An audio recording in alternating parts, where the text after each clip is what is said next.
Morning और pharma कंपनियों का भी रिपोर्ट कार्ड आया है। जो यूएसएफडीए यानी कि जो यूएस का ड्रग रेगुलेटर है, इन्होंने इनके प्लांट पे इंस्पेक्शन किया और बहुत सारी कंपनीज़ को वीकेंड में पिछले 3-4 दिनों में काफ़ी सारे ऑब्जर्वेशंस आए हैं। सबसे पहले अगर हम बात करें यूके में जो डॉक्टर रेड्डीज़ का प्लांट है यॉर्कशायर में, इनके एपीआई यूनिट को 7 आपत्तियाँ आई हैं यूएसएफडीए की तरफ से और 1 से 5 सितंबर के बीच में ये प्लांट का इंस्पेक्शन हुआ, जिसके बाद आज स्टॉक फोकस में रहेगा।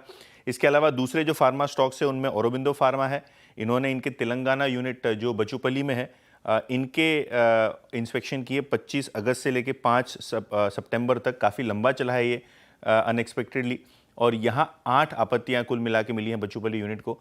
तो देखते हैं किस तरीके से ये स्टॉक रिएक्ट करता है। सबसे अहम औरोबिंदो पे न्यूज़ है पूरे फार्मा पैक पे, तो इस पे नज़रें रखेंगे। इसके अलावा जाइडस लाइफ यहाँ वडोदरा यूनिट में इनको 4 ऑब्जर्वेशन मिले हैं। यहाँ भी 10 दिन का कुल मिला के इंस्पेक्शन था, तो ये स्टॉक फोकस में रहेगा। और आखिर में लुपिन और इनके जो औरंगाबाद प्लांट है, इनमें प्री अप्रूवल इंस्पेक्शन, यानी जब आप कोई ड्रग लॉन्च करने वाले होते हैं उसके पहले इंस्पेक्शन होता है, और वो इंस्पेक्शन में केवल 2 आपत्तियाँ मिली हैं। हमको नेचर नहीं पता किस तरीके की ये आपत्तियाँ हैं, लेकिन 1 से 5 सितंबर के बीच ये normal pre approval inspection Lupin के फैसिलिटी में भी हुआ। तो एक करके एक काफ़ी सारी ऑटो कंपनीज ने एक्सचेंजेस को और अपने कंज्यूमर्स को बताया कि प्राइस जो कट है वो अभी से ही इफेक्टिव है, और जीएसटी कटौती के बाद हमने देखा है कि जो कार के दाम हैं 1,50,000, 2 लाख, 2.5 लाख तक आपको कम होते हुए दिखाई दे रहे हैं। इनफैक्ट महिंद्रा एंड महिंद्रा ने 6 सितंबर से ही ये जीएसटी कट का बेनिफिट अपने कस्टमर्स को पास करना शुरू कर दिया है। तो यहाँ आप देखेंगे कि महिंद्रा एंड महिंद्रा अपनी गाड़ियों को सस्ता कर रहा है। लगभग 1.5 लाख रुपए तक इनकी जो प्रीमियम एसयूवीज हैं इनके दाम घटाए जाएंगे। इसके अलावा हुंडई मोटर्स और इनकी जो टॉप गाड़ी है उसमें 2.5 लाख रुपए का फ़ायदा, और बेस केस में जो एक्स्ट्रा जैसी गाड़ियां हैं यहाँ आप देखेंगे कि लगभग 70-80 हज़ार करोड़ रुपए 70-80 हज़ार का फ़ायदा होता हुआ नज़र पड़ेगा कस्टमर को। और अगर हम टाटा मोटर्स की बात करें तो आपकी स्क्रीन पे ये भी टेबल आएगा कि 75,000 से 1.5 लाख रुपए तक इनकी जो इलेक्ट्रिक व्हीकल्स हैं और पैसेंजर व्हीकल्स हैं, दोनों में ही इन्होंने थोड़े थोड़े दाम घटाए हैं। ऑब्वियसली ज़्यादा करके जो दाम घटे हैं वो आपको पेट्रोल और डीजल वेरिएंट में कम होते हुए नज़र पड़ रहे हैं। और कमर्शियल व्हीकल्स पे भी टाटा मोटर्स ने लगभग 30,000 से लेकर 4.5 लाख रुपए तक छूट का ऐलान कर दिया है। लीजिए भाई, 3 अपडेट्स तो आ ही गए, करेंगे तो सभी पास ऑन, लेकिन टाटा मोटर्स, महिंद्रा एंड महिंद्रा और ह्युंडई मोटर्स ने प्राइस कट्स डिफाइन भी कर दिए। ये महिंद्रा एंड महिंद्रा 6 सितंबर से कैसे लागू करेंगे? अपनी जेब से देंगे क्या इस बीच? तो आशीष, मेरी समझ में ये आ रहा है कि अगर आपने डीलर को ऑलरेडी बिल कर दिया है अपने जीएसटी से, तो वो कैरी फॉरवर्ड नहीं आपको मिलेगा, इनपुट क्रेडिट और जो भी आप अपने जीएसटी का करंट ये कर रहे हैं। ऑब्वियसली डीलर्स के पास ऑलरेडी इन्वेंट्री पड़ी हुई है, तो उस पर कोई लॉस लेने से अच्छा है कि कस्टमर को फ़ायदा देके उतने वेरिएंस को ख़त्म कर दिया जाए। हाँ, तो वो डिस्काउंट के रूप में आपको ये देखने को मिल रहा है। और ऑब्वियसली अगर हम 1 महीने तक रुक जाएं तो वर्किंग कैपिटल बहुत सारी चीज़ें हो जाती हैं डीलर लेवल पे।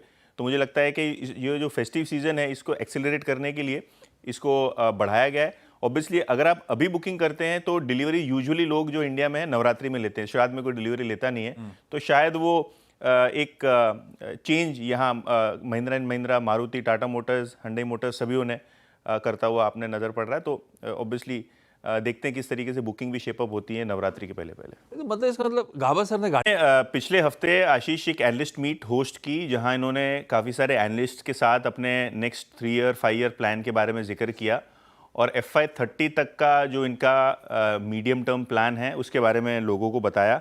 ऑब्वियसली इनको लगता है कि जो ग्रॉस रेवेन्यू है इनका जो FY30 तक है वो 1 लाख करोड़ के पार जाता हुआ नज़र पड़ेगा। और अगर हम करंट FY25 की बात करें तो उन्होंने लगभग $25 बिलियन के आसपास तक का आपको बिजनेस करता हुआ आपने देखा। तो इनकी योजना ये है कि अगले 4-5 सालों में लगभग 4 गुना कंपनी को ग्रो करें। रिटर्न ऑन कैपिटल एम्प्लॉयड लगभग 40% का इन्होंने अनाउंसमेंट किया है। ऑब्वियसली ये पहले के टारगेट के आसपास ही आपको देखने को मिल रहा है, तो कोई ROCE का गाइडेंस नहीं बढ़ाया, लेकिन हाँ इनको लगता है कि जो नए एक्विजिशंस हैं, जो इनऑर्गेनिक प्लान्स हैं, उससे शायद आपको ज़्यादा बिजनेस मिलता हुआ नज़र पड़े। नॉन ऑटोमोटिव सेगमेंट में भी इन्होंने देखा है कि अच्छा ट्रैक्शन आता हुआ नज़र पड़ेगा। और अगर हम बात करें तो मर्जर एंड एक्विजिशन के द्वारा अगले 4 साल तक कंपनी की बैलेंस शीट और रेवेन्यू ग्रोथ को बहुत ज़्यादा तवज्जो दिया जाएगा। तो देखते हैं आज एनालिस्ट मीट के बाद संवर्धन मदरसन का स्टॉक कैसे रिएक्ट करता है। ओके, बिल्कुल। वेदांता में एक डिस्क्लेमर दे देता हूं, कंपनी ने एक्सचेंज पे किसी प्रकार का अपडेट नहीं डाला है। तो ये जो न्यूज़ है जहां उन्होंने जेपी एसोसिएट्स को IBC यानी जो बैंक्रप्सी कोड के द्वारा अक्वायर किया है, तो वो वेदांता ग्रुप के अंदर है, वेदांता लिमिटेड के अंदर है, ये अभी तक हमारे पास जानकारी नहीं है।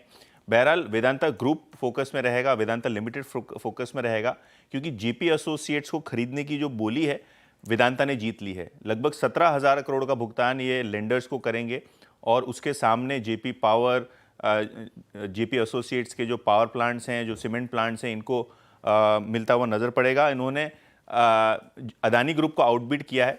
हालांकि दालमिया भारत, जेएसपीएल और पीएनसी इंफ्रा जैसी जो दूसरे पार्टनर्स फ्रेम में थे, इन्होंने बोली नहीं लगाई। तो आखिर में अदानी और वेदांता के बीच में ये आपको चैलेंज राउंड आता हुआ नज़र पड़ रहा था, जिसका रिजर्व प्राइस 12,000 करोड़ था। हालांकि लेंडर्स ने एक कंडीशन ये डाली है कि जो कंपनी की यमुना एक्सप्रेसवे पे ज़मीन है, इसका अगर आईबीसी रेजोल्यूशन होता है तो इसका अतिरिक्त पेमेंट देना पड़ेगा, उसमें माइलस्टोन पेमेंट्स लगेंगे। और ये जो लैंड है, इसका डिस्प्यूट ईडा के साथ चल रहा है, जो कि यमुना एक्सप्रेसवे डेवलपमेंट अथॉरिटी है। तो देखते हैं आज स्टॉक कैसे रिएक्ट करता है। लेकिन हाँ, काफ़ी एग्रेसिवली वेदांता ने बिड किया है, क्योंकि अदानी ग्रुप सबसे फ्रंट रनर था इस एक्विजिशन के लिए। लेकिन हाँ, इन्होंने ये जो बिडिंग हुई है उसके अंदर 17,000 करोड़ रुपए में बाजी मार ली।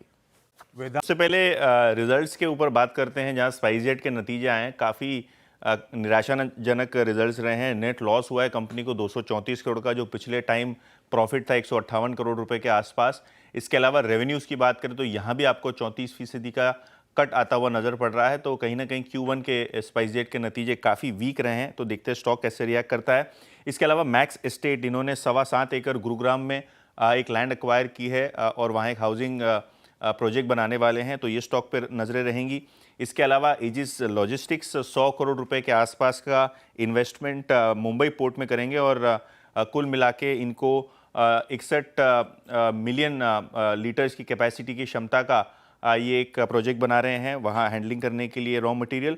और एम्बर एंटरप्राइजेज, इन्होंने 1200 करोड़ रुपए क्रिस कैपिटल और इनक्रेड ग्रोथ से रेस किए हैं अपने इलेक्ट्रॉनिक मैन्युफैक्चर बिजनेस के, जिसका आईपीओ भी आने वाला है। हालांकि थोड़ा मार्केट से कम है वैल्यूएशन। तो देखते हैं एम्बर एंटरप्राइज भी इस डील के बाद कैसे रिएक्ट करता है आज मार्केट में।